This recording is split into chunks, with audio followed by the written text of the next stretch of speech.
Praise the lord. పరిశుద్ధ తండ్రి ఈరోజు నీతో మాట్లాడుతున్నాడు. పరిశుద్ధ గ్రంథం ద్వారా నిన్ను హెచ్చరిస్తున్నాడు. జ్ఞానము గలవాడు బలవంతుడుగా నుండును. సామెతలు 24:5 ద్వారా హెచ్చరిస్తున్నాడు. జ్ఞానం గలవాడు బలవంతుడుగా నుండునంటే తండ్రి జ్ఞానం ఎక్కడి నుంచి వచ్చుద్ది? మనకు దేవుణ్ణి నమ్ముకొని దేవుని వైపు చూసి దేవుని చిత్తానుసారముగా నువ్వు ఉన్నప్పుడు దేవుని వైపు చేతులు సాపి తండ్రి అని ఆయన స్తుతించి గణపరిచి ఆయన ఆరాధించి సత్యమును జీవమును మార్గమును కనుగొని నీ హృదయమంతా దేవుని గొప్పచెప్పుకున్నప్పుడు దేవుడు నాయన నీ దుఃఖంలో ఉన్నప్పుడు నిన్ను సంతోషంగా మార్చుతాడు. యేసయ్య నిన్ను అనాథగా ఎప్పుడు ఎడనాడడు తండ్రి. నీకు తోడై ఉంటాడు, నిన్ను అనాథగా ఉంచడు. ఆయన మహిమలో నీకు ప్రతి అక్కర్ను తీర్చుతాడు ఆయన. తండ్రి నిన్ను ఎక్కడ ఎవరు ఏ నిందలకై నిన్ను ప్రతిఘటించినా కానీ వాటన్నిటిలో నువ్వు గెలుపొందినట్లు సహాయం చేస్తాడు. ఆ నిందలకు నువ్వు భయపడేటట్టు చేయడు. తండ్రి నీ పక్కన ఉంటాడు. తండ్రి నీలో ఉండి మాట్లాడతాడు. నిన్ను నిందలకి అపనిందలకు భయపడనీయడు. నిన్ను నలుగురిలో తలెత్తుకునేలా ఉంచుతాడు. తండ్రి తల దించేటట్టు నిన్ను ఉంచడు. ఎక్కడైనా శత్రువులు ఎదుటనే దేవుడు నీకు భోజనం సిద్ధం చేస్తాడు. తండ్రి నీ భారమంతా భరించుతాడు. ఆయనపై మోపుకుంటాడు యేసయ్య.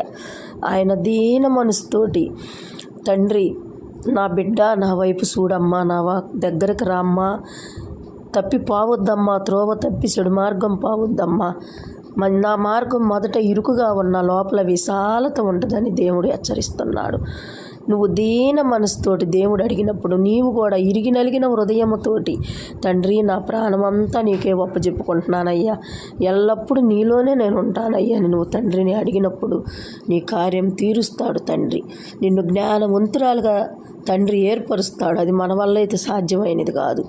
మనం జ్ఞానవంతులుగా మనం నీతిమంతులుగా నీతికి వారసులుగా ఉండాలంటే మన వల్ల సాధ్యం కాదు. అది తండ్రి తలుసుకుంటేనే యేసయ్య వల్ల సాధ్యమవుతుంది. జ్ఞానము కలవాడు బలవంతుడుగా ఉంటాడంట.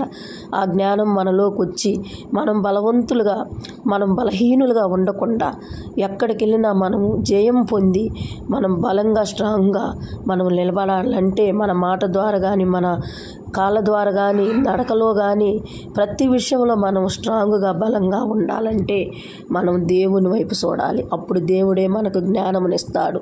ఆ జ్ఞానం మనకు బలం చేకూరుస్తుంది, మనకు ధైర్యం చేకూరుస్తుంది. తండ్రి ఆయన నీ సంతోషం పరిపూర్ణనగునట్లు అడుగుడి మీకు దొరుకును అని యోహోను సువార్త 16:24 ద్వారా దేవుడు మాట్లాడుతున్నాడు. మనం పరిపూర్ణ అగునట్లు ఆయన్ని మనం చేతులు చాపి తండ్రి తండ్రి పరిపూర్ణురాలుగా అంటే ప్రభువా నాయన నన్ను నీతికి వారసురాలుగా నలుగురిలో నా కార్యములు జరిగినట్లు నా బిడ్డల పట్ల నన్ను పరిపూర్ణురాలుగా ఉన్నట్లు 10 మంది నా వైపు చూసినట్లు నన్ను ఆదర్శంగా తీసుకునేటట్లు చూడు తండ్రి అని అడిగినప్పుడు మనము తండ్రి అది మనకు దొరుకుద్ది. తండ్రి దగ్గర మనకి నిన్ను ఇడువను నిన్ను ఎడబాయను అని యెహోషువ సువార్తలో తండ్రి 1:6 ద్వారా హెచ్చరిస్తున్నాడు. నిన్ను ఎప్పటికీ ఎడవను నిన్ను ఎడబాయను అంటున్నాడు తండ్రి.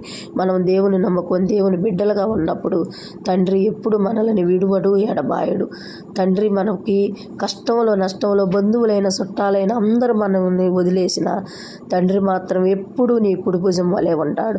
1000 గొంతులు 1,000,000 గొంతులు ఏకమైన నీ ఒక్క గొంతు 1,000,000 గొంతుల కన్నా సమానము, డబుల్ రెట్టింపు సమానము. దేనికి? దేవుడు నీ పక్షాన ఉండడు కాబట్టి.